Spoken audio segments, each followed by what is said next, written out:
કલ્પના કરો કે અચાનક આપણા ઘરમાં અંધારું થઈ જાય, 3 દિવસ વીજળી આવે જ નહીં તો બધા જ કામ રોકાઈ જાય ને. આપણે જો 3 દિવસમાં ત્રાસી જતા હોઈએ તો ગુજરાતમાં કેટલાય એવા પરિવારો છે જેણે 3 પેઢી અંધકારમાં કાઢી છે અને હજુ પણ અંધકારમાં જ જીવી રહ્યા છે. જાણીને આશ્ચર્ય થશે પણ આ વાસ્તવિકતા છે. આ લોકોએ આઝાદીના આટલા વર્ષો બાદ પણ વીજળી જોઈએ જ નથી. જુઓ નાગરિકોના જીવનમાં અંધારપાટનો આ અહેવાલ.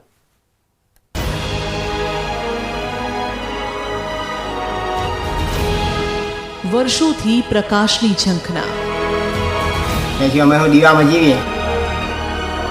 આઝાદીના 78 વર્ષે નથી જોઈ લાઈટ. એમ ઉગણાનો એમ પંખો લખવાનો. વીજળી વગર છવાયો જીવનમાં અંધારપટ. દીવા બેહીને લેસન કરે બેહીને બધા. આ દીવો પ્રકાશ તો પાથરી રહ્યો છે, પરંતુ એટલો પ્રકાશ પૂરતો નથી. આ દ્રશ્યો છે નવસારીથી માત્ર 20 કિલોમીટર દૂર આવેલા કલમઠા ગામે રહેતા પરિવારના ઘરના, જેમણે 3 પેઢી સુધી ઘરમાં લાઇટ જ નથી જોઈ. સાંજ પડતા પહેલા અહીં રસોઈ કરી લેવી પડે છે. જો સાંજ પડતા પહેલા રસોઈ ન બને તો પછી અંધારામાં દીવાના સહારે ગોથા ખાવા પડે.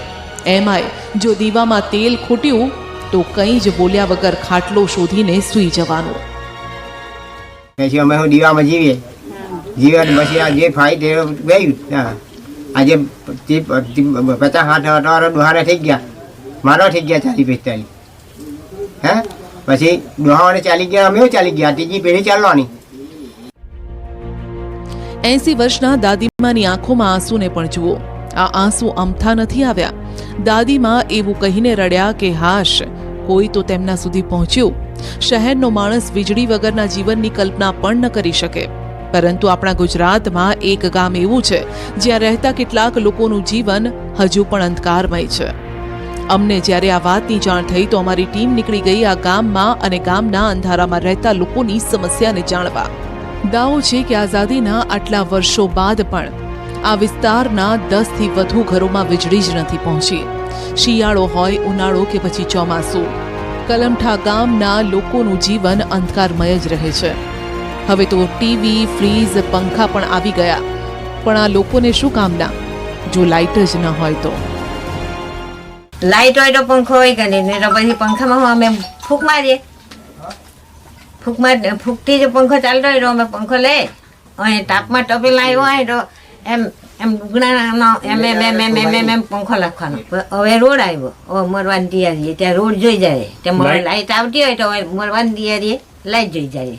આ માજી જે છે એ માજીની પોતે એક અંતિમ ઈચ્છા, એટલે કે છેલ્લી ઈચ્છા તો એ જ હોય કે મારા ઘરમાં લાઇટ આવે ને હું લાઇટ જોઈને મારી જિંદગી પૂરી કરું. પરંતુ આ વાક્ય બોલતા પહેલાં ન્યૂઝ 18ના રિપોર્ટર અને ન્યૂઝ 18ના દર્શકોને પણ એક ખચકશે, એટલા માટે દુઃખ લાગશે કે જ્યારે સરકાર વિધાનસભાથી લઈને ચૂંટણીઓ વખતે બણગા ફૂંકતી હોય છે કે અમે 24 કલાક લોકોના ઘર સુધી વીજળી પહોંચાડી, પરંતુ સત્ય હકીકત એ છે કે સરકાર માત્ર બોલી રહી છે અને તંત્રના અધિકારીઓ પોતે એસી ચેમ્બરમાં બેસીને માત્ર વાતો કરે છે. જોયું, અહીં અમે જ્યારે થોડી વાર ઘરમાં પરિવારો સાથે વાતચીત કરી તો અમારી ટીમના ચહેરા પરથી પણ પસીનો છૂટી ગયો. હવે તમે જ વિચારો કે અહીં એસી ચેમ્બરમાં બેસેલા અને જાડી ચામડીના અધિકારીઓને એક દિવસ વિતાવવો હોય તો તેમના શું હાલ થાય? અહીં રહેતા પરિવારોએ આપવીતી જણાવી. તેમના દીકરા દીકરી દીવાના સહારે ભણી ગામમાં જતા રહ્યા, પરંતુ વડીલો હજુ પણ લાઇટ વગરનું જીવન જીવી રહ્યા છે. એટલે જ ભલું થાજો આ ઇલેક્ટ્રિક ફાનસ બનાવનારનું, જે આજે અહીં રહેતા લોકોનું સાથી બન્યું છે. કાડોરમાં પોયરા અહીંથી જ ભણાવ્યા અમે તો બધા. તો પોયરા લખવા વાંચવાનું હોય તો કેવી રીતના કરતા? દીવા બેહીને લેસન કરે બેહીને. કાં લેવા જાય આપણે, લાઇટ નહીં મળે તો પછી આ દીવા ફાનસ ભણીના હાંભા બધા. આમ અહીં રહેતા લોકોએ પોતાની જિંદગી પૂરી કરી નાખી. કલમઠાના સરપંચે દાવો કર્યો છે કે છેલ્લા થોડા વર્ષોમાં વીજળી માટે તેમણે અનેકવાર રજૂઆત કરી, કેટલીક વાર સર્વે પણ થયા, પરંતુ આજ સુધી વારનો એક છેડો પણ આ 10 ઘર સુધી નથી પહોંચ્યો. મને જે જાણકારી છે તે પ્રમાણે આજથી લગભગ 4-5 વર્ષ પહેલાં પણ અહીંયા 4 થી 5 વાર સર્વે થઈ ગયો આ લોકોને લાઇટ માટે, પણ સર્વે થાય છે પછી પણ એમને લાઇટ આપવાની હા પણ પાડવામાં આવે છે, પછી પણ શા માટે અટક્યું છે એ તો લગભગ વીજળી કંપનીવાળા કે સરકાર જ જાણે છે. કેવું છે, ગામની આકારણી થયેલી છે ઘર પંચાયતમાં, આકારણી ને ઘર વેરો છે એ લોકો પાસે, પર જે પૂર્વજો છે એમના મરણના દાખલાઓ નથી. એ બધી સમસ્યાના લીધે એ લોકોને લાઇટ મળતી નથી. પંચાયત કેમ નહીં આપવા? પંચાયત 100% લાઇટ માટે પંચાયત એમના પછાડી સૌથી વધારે મહેનત કરે છે. પંચાયત એમ કહે છે કે એ લોકોના ઘરે જઈને અમારે લાઇટ માટે પંચાયત સૌથી વધારે તૈયાર છે, પર જીબીવાળા જે છે ને એ લોકો કેવું કહે છે કે આ એગ્રીકલ્ચર લાઇનમાં એ લોકોને આપવા કહે છે. એગ્રીકલ્ચરમાં 24 કલાક કરી આપવા કહે તો પર મરણના દાખલા માંગે છે. દાખલા કઢાવવા માટે એ લોકોએ કોર્ટ કચેરી જવું પડે. આમ હવે મામલો કોર્ટ કચેરી સુધી પહોંચે તેવી પણ શક્યતા છે. જો કે ટાઈમે લાવીને ટાઈમે ભોજન કરતા લોકોની માંગણી છે કે સરકાર અને તંત્ર કોઈ વચલો રસ્તો કાઢી તેમના ઘરે અજવાળા કરે. ત્યારે જોવાનું રહેશે કે વર્ષોથી અંધકારમય જીવન જીવતા લોકોના જીવનમાં પ્રકાશ ક્યારે પથરાશે. ભાવિન પટેલ, ન્યૂઝ 18 ગુજરાતી, નવસારી. સિંહ ગીરનું ઘરેણું છે, ગીરનો રાજા છે. જો કે વર્તમાન સમયમાં ગીરનું ઘરેણું ગીરથી દૂર થઈ રહ્યું છે. બોર્ડરના ગામોથી લઈને સિંહ મોટા શહેરો સુધી પહોંચી ગયા છે, પરંતુ સવાલ એ છે કે કેમ ગીરનો રાજા ગીર છોડી રહ્યો છે. જુઓ આ અંગે શું કહી રહ્યા છે નિષ્ણાંતો, અને સાથે જ ગુજરાતના અન્ય એક ગામની પણ વાત જ્યાં 15 દિવસથી સિંહે લોકડાઉન લગાવી દીધું છે.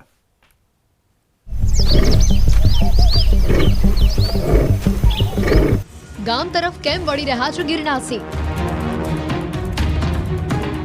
શું સિંહોને નાનું પડી રહ્યું છે જંગલ? આખરે કેમ જંગલની બહાર સંભળાઈ રહી છે સિંહોની ડણક? અમરેલી હોય કે ગીર સોમનાથ, જુનાગઢ હોય કે ગીરની આસપાસનું કોઈ નાનકડું ગામ, હાલ રાજાજીએ જંગલ છોડ્યું છે અને જંગલ કરતા જંગલની બહાર વિહાર કરતા તે વધુ જોવા મળી રહ્યા છે.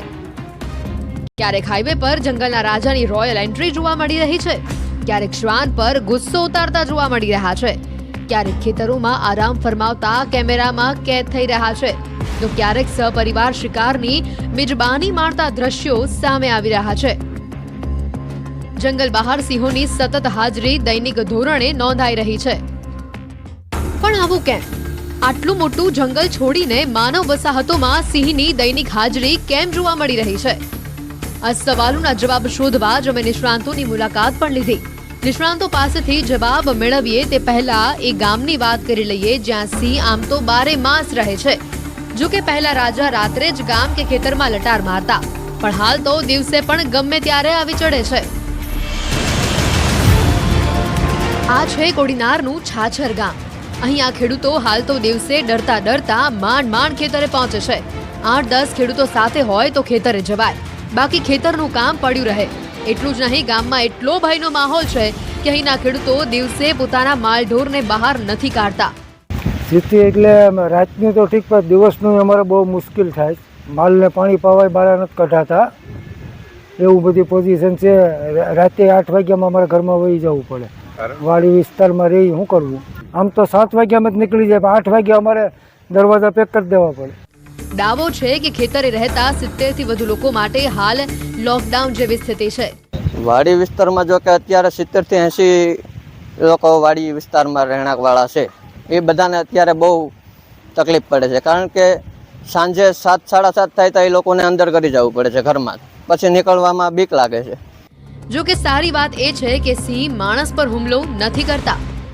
અમારા ગામમાં 15-20 દિવસથી સાવજુનો તો બહુ ભય છે, પણ જો કે કંઈ નુકસાન નથી કરતા. જો કે આખું વર્ષ તો હોય જ અમારે ક્યારેક ક્યારેક, પણ આ ચોમાસાના હિસાબે દિવસોના બહુ વધી ગયા છે કે ગમે ત્યારે હોય છે એમ, બપોરે કે રોંઢાના અને બહુ હોય છે એમ. ગામમાં પશુઓનું મારણ કરે? હા, ઘણી ફેરી એવું તો અવારનવાર ચાલુ હોય. આમ ઉના, કોડીનાર, ગીઘરડાના કેટલાય આવા ગામો છે જ્યાં દિવસ ઢળ્યા બાદ લોકો ઘરની બહાર નીકળવાનું ટાળી રહ્યા છે. તાજેતરમાં ઉનાના અમોદરામાં પણ સિંહે 15 દિવસથી ધામા નાખ્યા હતા. જો કે આ પહેલી વાર કે બીજી વાર નથી કે ડાલામથ્થાની ડણક ગીરની બહાર પણ સંભળાઈ હોય. છેલ્લા 4 વર્ષની વાત કરીએ તો 4 વર્ષ પહેલા સિંહ 140 કિલોમીટર કરતાં પણ વધુનું અંતર કાપીને છેક રાજકોટ સુધી પહોંચ્યા હતા. આ ઉપરાંત પોરબંદરના માધવપુરમાં પણ લટાર મારી હતી, તો જામનગરની પણ મહેમાન ગતિ માણી હતી. ત્યાં સુધી કે ગીરના રાજાએ ચોટીલાના ડુંગરે ચઢીને ત્રાળ પાડી હતી. અને દીવના દરિયે પણ ડાલા મથ્થાની ડળક સંભળાઈ હતી. નિષ્ણાંતો પાસેથી જાણવા મળ્યું કે આ વિસ્તારોમાં સિંહ એમ જ નથી પહોંચી ગયા. તેમણે સિંહના સ્વભાવનું તર્ક આપીને વાત કરી કે વર્તમાનમાં ગીરનું જંગલ 1412 ચોરસ કિલોમીટર છે. 2020ની વસ્તી ગણતરી અનુસાર સિંહની વસ્તી 674 જેટલી છે અને એક સિંહ પરિવાર 12 ચોરસ કિલોમીટર વિસ્તાર પર આધિપત્ય ધરાવે છે. એટલે કે સ્વાભાવિક છે કે જંગલ ટૂંકું પડવાનું. तो लायन स्वाभाविक रूप से जब इनकी संख्या बढ़ेगी तो ये नए विस्तार में नए एरिया में जाएंगे और इसी तरह उन्होंने बर्डा की खोज स्वतः की है. गिरनार में भी वर्षों पहले बहुत कम लायन हुआ करते थे, धीरे धीरे उनकी संख्या आज वहाँ 50 जैसी हुई है. तो ये समय के साथ लायन जहाँ भी हमारा जंगल अच्छा है, हमारा ग्रासलैंड है, जहाँ पे कुछ तृणभक्षी प्राणी है, वहाँ पे लायन का मूवमेंट होगा और तृणभक्षी प्राणियों को बढ़ाने के लिए इस दिशा में भी हम ब्रीडिंग प्रोग्राम काम ले रहे हैं. हमने बहुत जगह ब्रीडिंग सेंटर्स बनाए हैं. તો બીજી તરફ દાવો પણ છે કે ગીરનું જંગલ ગીચ થઈ ગયું છે. ઝાડી ઝાખરા વધી ગયા છે અને સિંહોને શિકાર માટે ખુલ્લા મેદાનની આવશ્યકતા છે. શિકારની શોધમાં સિંહ જંગલની બહાર આવી રહ્યા છે. ગીર પૂર્વની સરસિયા રેન્જ વિસ્તારની દ્રષ્ટિએ સૌથી મોટી જોવા મળે છે, જેના કારણે આ રેન્જમાં સિંહોની સંખ્યા વિશેષ પ્રમાણમાં જોવા મળે છે. થોડા વર્ષ પહેલા લીલિયાને સરસિયા રેન્જમાંથી દૂર કરીને પાલિતાણા રેન્જમાં મૂકવામાં આવ્યું. લીલિયા બીટમાં પણ સિંહોની સંખ્યા સતત વધી રહી છે. પાછલા કેટલાય વર્ષોમાં જે સિંહોએ સ્થળાંતર કર્યું છે તે મોટા ભાગે ગીર પૂર્વની સરસિયા રેન્જના હોવાનું બહાર આવ્યું છે. ગીર અને ગીરની આસપાસના બોર્ડરના ગામડાઓનો વિસ્તાર છે. ત્યાં એ આવી ખુલ્લી જગ્યાઓ કે જ્યાં પવન એને અનુકૂળ આવતો હોય અને ખુલ્લી જગ્યામાં મચ્છરનો ઉપદ્રવ ન હોય આવી જગ્યાને પસંદ કરે છે અને ત્યારે એ ગામડાઓને કોરિડોર તરીકે ઉપયોગમાં લે છે. તો જંગલ છોડવાનું એક કારણ આગ પણ છે. સિંહ જો કોઈ વસ્તીથી દૂર ભાગતો હોય તો તે આગ છે. સિંહને સામાન્ય આગની પણ ગંધ આવી જાય છે અને તે ડુંગરાળ પ્રદેશમાં કે ખુલ્લા મેદાન તરફ ભાગે છે. એટલે આવા સમયે પણ સિંહ સ્થળાંતર કરે છે. ખાસ કરીને ઉનાળામાં જ્યારે જંગલમાં આગ લાગે તો સિંહ આ વિસ્તારથી દૂર જતા રહે છે. આમ સિંહોના સ્થળાંતરનું માત્ર મચ્છરોનો ઉપદ્રવ જ નહીં પરંતુ અનેક કારણો છે. અન્ય કારણોનો વન વિભાગ અભ્યાસ કરી રહ્યું હોવાનો દાવો કરાય છે, કેમ કે 4 વર્ષમાં ઘણું બધું બદલાયું છે. આમ ગીરથી સેંકડો કિલોમીટર દૂર સિંહો કેમ પહોંચી રહ્યા છે તેનું તારણ ખૂબ જ મુશ્કેલી ભર્યું છે.